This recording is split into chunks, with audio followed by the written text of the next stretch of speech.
ओम नमः शिवाय। हर हर महादेव। माता पार्वती की जय। प्यारे भक्तों, आज आप श्रवण करेंगे फाल्गुन मास कथा अध्याय 12। इस अध्याय में सुनिए श्री शिव महापुराण की 12वें दिन की कथा। ऋषिगण बोले, हे महामुने, हे प्रभु, आप हमारे लिए क्रमशः षडलिंग स्वरूप प्रणव का महात्म्य तथा शिव भक्त के पूजन की विधि बताइए। सूत जी ने कहा, महर्षियों, आप लोग तपस्या के धनी हैं। आपने यह बड़ा सुंदर प्रश्न उपस्थित किया है, किंतु इसका ठीक ठीक उत्तर महादेव जी ही जानते हैं, दूसरा कोई नहीं। तथापि भगवान शिव की कृपा से ही मैं इस विषय का वर्णन करूंगा। वे भगवान शिव हमारी और आप लोगों की रक्षा का महान भार बारंबार स्वयं ही ग्रहण करें। प्र नाम है प्रकृति से उत्पन्न संसार रूपी महासागर का। प्रणव इसे पार करने के लिए दूसरी नाव है। इसलिए विद्वान इस ओमकार को प्रणव की संज्ञा देते हैं। ओमकार अपने जप करने वाले साधकों उसे कहता है। प्रपंच नहीं है वह तुम लोगों के लिए। अतः इस भाव को लेकर भी ज्ञानी पुरुष ओम को प्रणव नाम से जानते हैं। इसका दूसरा भाव यह है,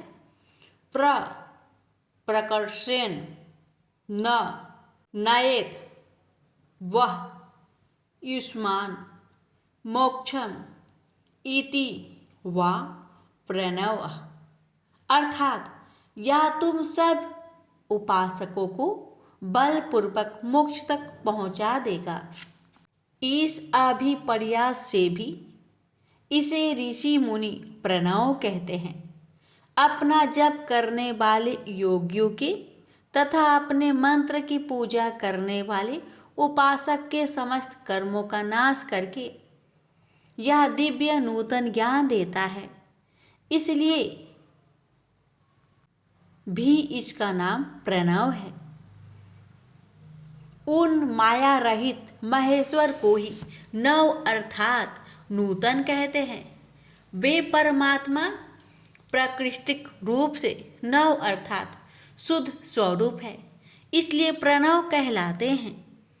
प्रणव साधकों को नव अर्थात नवीन शिव स्वरूप कर देता है, इसलिए भी विद्वान पुरुष उसे प्रणव कहते हैं।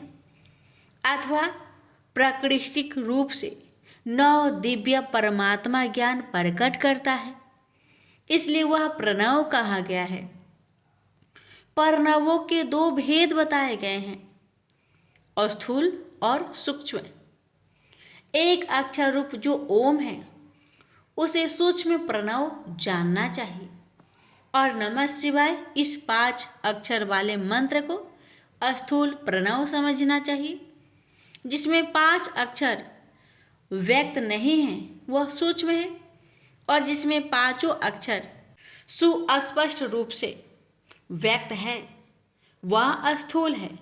जीवन मुक्त पुरुष के लिए सूक्ष्म प्रणव के जप का विधान है, वही उसके लिए समस्त साधनों का सार है। यद्यपि जीवन मुक्त के लिए किसी साधन की आवश्यकता नहीं है, क्योंकि वह सिद्ध रूप है। तथापि दूसरों की दृष्टि में जब तक उसका शरीर रहता है तब तक उसके द्वारा प्रणव जप की सहज साधना स्वतः होती रहती है। वह अपने देह का विलय होने तक सूक्ष्म प्रणव मंत्र का जप और उसके अर्थभूत परमात्मा तत्व का अनुसंधान करता है। जब शरीर नष्ट हो जाता है तब वह पूर्ण ब्रह्म स्वरूप शिव को प्राप्त कर लेता है। यह सुनिश्चित है, जो केवल मंत्र का जाप करता है उसे निश्चय ही योग की प्राप्ति होती है। जिसने 36 करोड़ मंत्र का जप कर लिया हो उसे अवश्य ही योग प्राप्त हो जाता है। सूक्ष्म प्रणव के भी ह्रस्व और दीर्घ के भेद से 2 रूप जानने चाहिए। औकार, ऊकार, मकार, बिंदुनाद शब्द काल और कला, इससे युक्त जो प्रणव है उसे दीर्घ प्रणव कहते हैं। वह योगियों के ही हृदय में स्थित होता है। मकार प्रत्यय जो ओम है वह अ, उ, म, इन तीन तत्वों से युक्त है। इसी को ह्रस्व प्रणव कहते हैं। अ शिव है, उ शक्ति है और मकार इन दोनों की एकता है। वह त्रितत्व स्वरूप है। ऐसा समझकर ह्रस्व प्रणव का जप करना चाहिए। जो अपने समस्त पापों का क्षय करना चाहता है उनके लिए इस ह्रस्व प्रणव का जप अत्यंत आवश्यक है। पृथ्वी, जल, तेज, वायु और आकाश, ये 5 भूत तथा शब्द, स्पर्श आदि इनके 5 विषय, ये सब मिलकर 10 वस्तुएं मनुष्य की कामना के विषय हैं। इनकी आशा मन में लेकर जो कर्म के अनुष्ठान में संलग्न होते हैं वे 10 प्रकार के पुरुष परवृत्त अनुष्ठानों में संलग्न होते हैं। वे 10 प्रकार के पुरुष परवृत्त अथवा परवृत्ति मार्गी कहलाते हैं तथा जो निष्काम भाव से शास्त्र विहित कर्मों का अनुष्ठान करते हैं वे निवृत्त अथवा निवृत्ति मार्गी कहे गए हैं।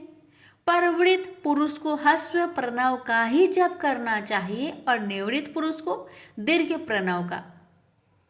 व्याहतियों तथा अन्य मंत्रों के आदि में इच्छा अनुसार शब्द और कला से युक्त प्रणव का उच्चारण करना चाहिए। वेद के आदि में और दोनों संध्याओं की उपासना के समय भी ओमकार का उच्चारण करना चाहिए। प्रणव का 9 करोड़ जप करने से मनुष्य शुद्ध हो जाता है। पुनः 9 करोड़ों का जप करने से वह पृथ्वी तत्व पर विजय पा लेता है। तत्पश्चात पुनः 9 करोड़ का जप करके वह जल तत्व को जीत लेता है। पुनः 9 करोड़ जप से वह अग्नि तत्व पर विजय पाता है। तदंतर फिर 9 करोड़ का जप करके वह वायु तत्व पर विजयी होता है और फिर 9 करोड़ों के जप से आकाश को अपने अधिकार में कर लेता है। इसी प्रकार 9 करोड़ का जप करके वह क्रमशः गंध, रस, रूप, स्पर्श और शब्द पर विजय पाता है। इसके बाद फिर 9 करोड़ का जप करके अहंकार को भी जीत लेता है। हे द्विजों, मनुष्य 1000 मंत्र के जप करने से नित्य शुद्ध होता है। इसके अंतर अपनी सिद्धि के लिए जप किया जाता है। इस तरह 108 करोड़ प्रणव का जप करके उत्कृष्ट बोधों को प्राप्त हुआ पुरुष शुद्ध योग प्राप्त कर लेता है। युद्ध योग से युक्त होने पर वह जीवन मुक्त हो जाता है। इसमें संचय नहीं है। सदा प्रणव का जप और प्रणव रूपी शिव का ध्यान करते करते समाधि में स्थित हुआ महायोगी पुरुष साक्षात शिव ही है।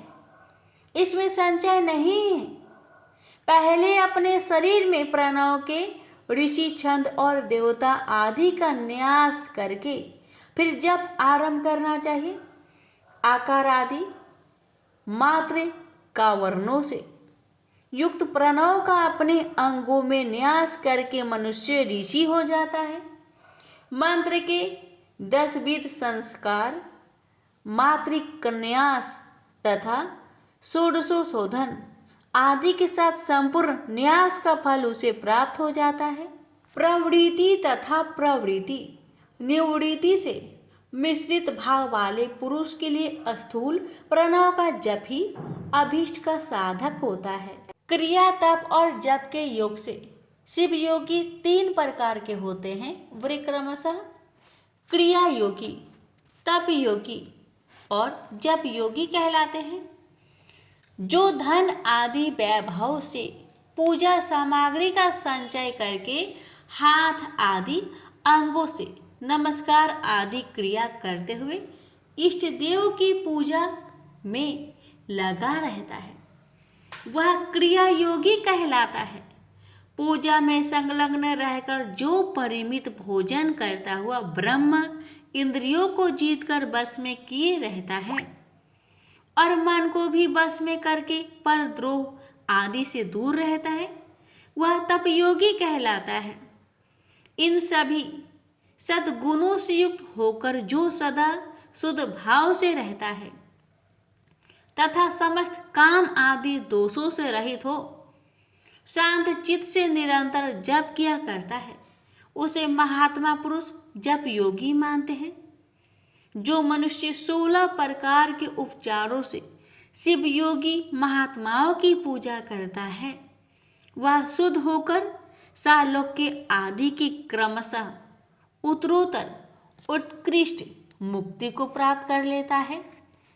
हे द्विज, अब मैं जप योग का वर्णन करता हूं। आप सब लोग ध्यान देकर सुने। तपस्या करने वाले के लिए जप का उपदेश किया गया है क्योंकि वह जप करते करते अपने आप को सर्वथा शुद्ध निष्पाप कर लेता है। हे ब्राह्मणों, पहले नमः पद हो, उसके बाद चतुर्थी विभक्ति में शिव शब्द हो तो पंच तत्वात्मक नमः शिवाय मंत्र होता है। इसे शिव पंचाक्षर कहते हैं। यह स्थूल प्रणव रूप है। इस पंचाक्षर के जप से ही मनुष्य संपूर्ण सिद्धियों को प्राप्त कर लेता है। पंचाक्षर मंत्र के आदि में ओमकार लगाकर ही सदा उसका जप करना चाहिए। हे दीजो, गुरु के मुख से पंचाक्षर मंत्र का उपदेश पाकर जहाँ सुखपूर्वक निवास किया जा सके ऐसी उत्तम भूमि पर महीने के पूर्व पक्ष शुक्ल में प्रतिपदा से आरंभ करके कृष्ण पक्ष की चतुर्दशी तक निरंतर जप करता रहे। माघ और भादों के महीने अपना विशिष्ट महत्व रखते हैं। यह समय सब समय से उत्तमोत्तम माना गया है। साधकों को चाहिए कि वह प्रतिदिन एक बार परिमित भोजन करे, मौन रहे, इंद्रियों को बस में रखे, अपने स्वामी एवं माता पिता की नित्य सेवा करे। इस नियम से रहकर जप करने वाला पुरुष 1000 जप से ही शुद्ध हो जाता है, अन्यथा वह ऋणी होता है। भगवान शिव का निरंतर चिंतन करते हुए पंचाक्षर मंत्र का 5 लाख जप करे। जप काल में इस प्रकार ध्यान करें।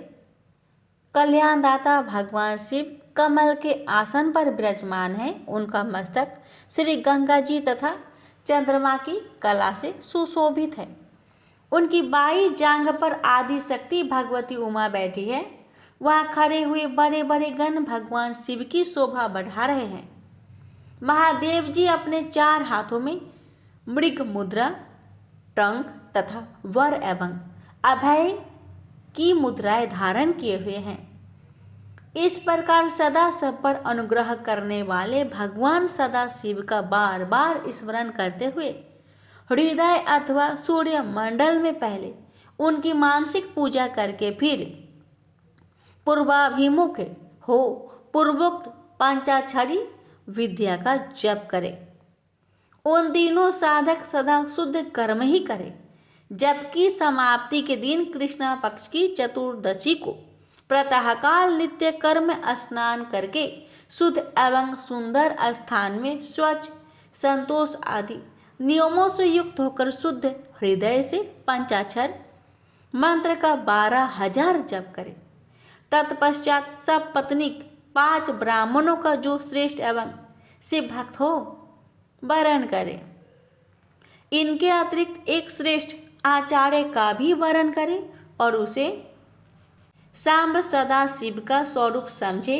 ईशान तत्पुरुष, अघोर वामदेव तथा सधोजात इन 5 के प्रतीक स्वरूप श्रेष्ठ और शिव भक्त ब्राह्मणों का वरण करके पश्चात पूजन सामग्री को एकत्र करके भगवान शिव का पूजन आरंभ करें।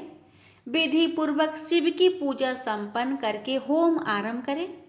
अपने गृह सूत्र के अनुसार मुखांत कर्म करने के अर्थात परिसमुहन, उपलेपन, उल्लेखन मृग उद्धरण और अभ्युच्छन, इन पंचभू संस्कारों के पश्चात वेदी पर स्वाभिमुख अग्नि को स्थापित करके कुशकंडिका करने के अंतराल प्रज्वलित अग्नि में आज्य भागांत आहुति देकर पश्चात होम का कार्य आरंभ करें।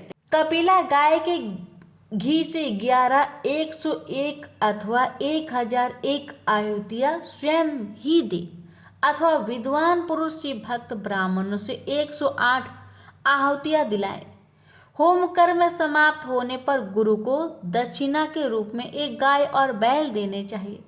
ईशान आदि के प्रतीक रूप जिन 5 ब्राह्मणों का वर्ण किया गया हो, उनको ईशान आदि ही स्वरूप समझते तथा आचार्य को सांब सदाशिव स्वरूप माने। इसी भावना के साथ उन सबके चरण धोए और उनके चरणोदक से अपने मस्तक को सींचे। ऐसा करने से वह साधक 36 करोड़ तीर्थों में स्नान करने का फल तत्काल प्राप्त कर लेता है। उन ब्राह्मणों को भक्तिपूर्वक दशंग अन्न देना चाहिए। गुरु पत्नी को पराशक्ति मानकर उनका भी पूजन करें। ईशान आदि कर्म से उन सभी ब्राह्मणों का उत्तम अन्न से पूजन करके अपने वैभव विस्तार के अनुसार रुद्राक्ष, वस्त्र, बरा और पुआ आदि अर्पित करें। तदंतर दिक्पाल आदि को बलि देकर ब्राह्मणों को भरपूर भोजन कराए। इसके बाद देवेश्वर शिव से प्रार्थना करे, अपना जप समाप्त करे। इस प्रकार पुरुषचरण करके मनुष्य उस मंत्रों को सिद्ध कर लेता है। फिर 5 लाख जप करने से उसके समस्त पापों का नाश हो जाता है। तदंतर पुनः 5 लाख जप करने पर मनुष्य अतल से लेकर सत्यलोक तक के लोगों का ऐश्वर्य प्राप्त कर लेता है। यदि अनुष्ठान पूर्ण होने के पहले बीच में ही साधक की मृत्यु हो जाए तो वह परलोक में उत्तम भोग भोगने के पश्चात पुनः पृथ्वी पर जन्म लेकर पंचाक्षर मंत्र के जप का अनुष्ठान करता है। समस्त लोगों का ऐश्वर्य पाने के पश्चात मंत्रों को सिद्ध करने वाला वह पुरुष यदि पुनः 5 लाख जप करे तो उसे ब्रह्मा जी का सामीप्य प्राप्त होता है। पुनः 5 लाख जप करने से उसे सारूप्य नामक ऐश्वर्य प्राप्त होता है। 100 लाख जप करने से वह साक्षात ब्रह्मा के समान हो जाता है। इस तरह कार्य ब्रह्मा हिरण्यगर्भ का सायुज्यत प्राप्त करके वह उस ब्राह्मण का प्रलय होने तक उस लोकों में यथेष्ट भोग भोगता है। फिर दूसरे कल्प का आरंभ होने पर वह ब्रह्मा जी का पुत्र होता है। उस समय फिर तपस्या करके दिव्य तेज से प्रकाशित होकर वह क्रमशः मुक्त हो जाता है। पृथ्वी आदि कार्य स्वरूप भूतों द्वारा पाताल से लेकर सत्यलोक पर्यंत ब्रह्मा जी के 14 लोक क्रमशः निर्मित हुए हैं। सत्यलोक से ऊपर क्षमा लोक तक जो 14 भुवन हैं, वे भगवान विष्णु के लोक हैं। उस क्षमा लोक वाले श्रेष्ठ बैकुंठ में महाभोगी कार्य विष्णु, कार्य लक्ष्मी सहित सबकी रक्षा करते हुए विराजमान रहते हैं। क्षमा लोक से ऊपर सूची लोक प्रयत्न 28 भुवन स्थित है। सूची लोक के अंतर्गत कैलाश में प्राणियों का संहार करने वाले रुद्रदेव विराजमान हैं। सूची लोक से ऊपर अहिंसा लोक प्रयत्न 56 भुवनों की स्थिति है। अहिंसा लोक का आश्रय लेकर जो ज्ञान कैलाश नामक नगर शोभा पाता है, उसमें कार्यभूत महेश्वर सबको अदृश्य करके रहते हैं। अहिंसा लोक के अंत में काल चक्र की स्थिति है। तदंतर कलातीत स्थित है, जहाँ काल चक्र केश्वर नामक शिव माहिष धर्म का आश्रय लेकर सबको काल से संयुक्त किए रहते हैं। असत्य, असूचि, हिंसा, निर्दयता, ये असत्य आदि 4 पाद काम रूप धारण करने वाले शिव के अंश है। नास्तिकता युक्त लक्ष्मी, दुस्संग, वेद ब्रह्म शब्द, क्रोध का संग, कृष्ण वर्ण, ये महामहिष के रूप वाले हैं। यहाँ तक महेश्वर के विराट स्वरूप का वर्णन किया गया। वहीं तक लोकों का तिरोधान अथवा लय होता है। उससे नीचे कर्मों का भोग है और उससे ऊपर ज्ञान का भोग। उसके नीचे कर्म माया है और उसके ऊपर ज्ञान माया। अब मैं कर्म माया और ज्ञान माया का तात्पर्य बता रहा हूँ। माँ का अर्थ है लक्ष्मी, उससे कर्म भोग याद प्राप्त होता है, इसलिए वह माया अथवा कर्म माया कहलाती है। इसी तरह माँ अर्थात लक्ष्मी से ज्ञान भोग याद अर्थात प्राप्त होता है, इसलिए उसे माया या ज्ञान माया कहा गया है। उपयुक्त सीमा से नीचे नश्वर भोग है और ऊपर नित्य भोग। उससे नीचे ही तिरोधान अथवा लय है, ऊपर तिरोधान नहीं है। वहां से नीचे ही कर्ममय पाशों द्वारा बंधन होता है, ऊपर बंधन का सदा अभाव है। उससे नीचे ही जीव सकाम कर्मों का अनुसरण करते हुए विभिन्न लोकों और योनियों में चक्कर काटते हैं। उससे ऊपर के लोकों में निष्काम कर्म का ही भोग बताया गया है। बिंदु पूजा में तत्पर रहने वाले उपासक वहां से नीचे के लोकों में ही घूमते हैं। उसके ऊपर तो निष्काम भाव से शिवलिंग की पूजा करने वाले उपासक ही जाते हैं। उसके नीचे शिव के अतिरिक्त अन्य देवताओं की पूजा करने वाले घूमते रहते हैं, जो एकमात्र शिव की ही उपासना में तत्पर हैं। वे उससे ऊपर के लोकों में जाते हैं। वहां से नीचे जीव कोटि है और ऊपर ईश्वर कोटि। नीचे संसारी जीव रहते हैं और ऊपर मुक्त लोग। प्राकृत द्रव से पूजा करने वाले उसके नीचे रहते हैं और पौरुष द्रव से पूजा करने वाले उससे ऊपर रह जाते हैं। उसके नीचे शक्ति लिंग है और उसके ऊपर शिवलिंग। उसके नीचे सगुण लिंग है और उसके ऊपर निर्गुण लिंग। उसके नीचे कलिपत लिंग है और उसके ऊपर कलिपत नहीं। उसके नीचे आधि भौतिक लिंग और उसके ऊपर आध्यात्मिक लिंग है। उसके नीचे 112 शक्ति लोक है। उसके नीचे बिंदु रूप और उसके ऊपर नाद रूप है। उसके नीचे कर्म लोक है और उसके ऊपर ज्ञान लोक। इसी प्रकार उसके ऊपर मद और अहंकार का नाश करने वाली नम्रता है। वह जन्म जनित तिरोधान नहीं है। उसका निवारण किए बिना वहाँ किसी का प्रवेश संभव नहीं है। इस प्रकार तिरोधान का निवारण करने से वहाँ ज्ञान शब्द का अर्थ ही प्रकाशित होता है। आधि भौतिक पूजा करने वाले लोग उससे नीचे के लोकों में ही चक्कर काटते हैं।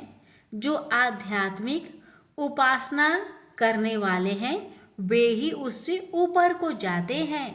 इस प्रकार वहाँ तक महालोक रूपी आत्मलिंग में विभागों को जानना चाहिए और प्रकृति आदि प्रकृति महत अहंकार पंच तन्मात्राओं 8 बंधनों को भी जाने। इस प्रकार सब लौकिक तथा वैदिक स्वरूप को जानना चाहिए। जो सत्य अहिंसा आदि धर्मों से युक्त होकर भगवान शिव के पूजन में तत्पर रहते हैं वे अधर्म रूप भय से पर आरूढ़ काल चक्र को पार कर जाते हैं। काल चक्र केश्वर की सीमा तक जो विराट महेश्वर लोक बताया गया है उससे ऊपर वृषभ के आकार में धर्म की स्थिति है। वह ब्रह्मचार्य का मूर्तिमान रूप है। उसके सत्य शौच अहिंसा और दया ये 4 पाद है। वह शिवलोक के आगे स्थित है। समा उसके सिंह है, समकान है। वे वेद ध्वनि रूपी शब्दों से विभूषित है। आस्तिकता उसके दोनों नेत्र हैं, निश्वासी उसकी श्रेष्ठ बुद्धि एवं मन है, क्रिया आदि धर्म रूपी जो वृषभ है वे कारण आदि में सर्वदा स्थित है, ऐसा जानना चाहिए। उस क्रिया रूप वृष भाकार धर्म पर कालातीत शिव आरूढ़ होते हैं। ब्रह्मा विष्णु और महेश्वर की जो अपनी अपनी आयु है उसी को दिन कहते हैं, जहाँ धर्म रूपी वृषभ की स्थिति है। उससे ऊपर ना तो दिन है न रात्रि, और वहाँ जन्म मरण आदि भी नहीं है। फिर कारण स्वरूप ब्रह्मा के भी कारण सत्यलोक प्रयत्न 14 लोक स्थित है, जो 5 भौतिक ग्रंथ आदि से परे हैं। उनकी सनातन स्थिति है, सूक्ष्म गंध ही उनका स्वरूप है। इसके ऊपर कारण रूप विष्णु के 14 लोक स्थित है। उनसे भी ऊपर फिर कारण रूपी रुद्र के 28 लोक की स्थिति मानी गई है। फिर उनसे भी ऊपर कारणेश शिव के 56 लोक विद्यमान हैं। तदंतर शिव सम्मत ब्रह्मचार्य लोक है, और वही 5 आवरणों से युक्त ज्ञानमयी कैलाश है। वहाँ पर 5 मंडलों, 5 ब्रह्म कलाओं और आदि शक्ति से संयुक्त आदि लिंग प्रतिष्ठित है। उसे परमात्मा शिव का शिवालय कहा गया है। वहीं पराशक्ति से युक्त परमेश्वर शिव निवास करते हैं। वे सृष्टि पालन संहार तिरुभाव और अनुग्रह इन 5 कृत्यों में प्रवीण है। उनका श्री विग्रह सच्चिदानंद स्वरूप है। प्रेम से बोलिए हर हर महादेव। प्यारे भक्तों, इस अध्याय का समापन हम यहीं पर करते हैं। इस अध्याय की आगे की कथा अगले वीडियो में अवश्य सुनिएगा। प्रेम से बोलिए हर हर महादेव।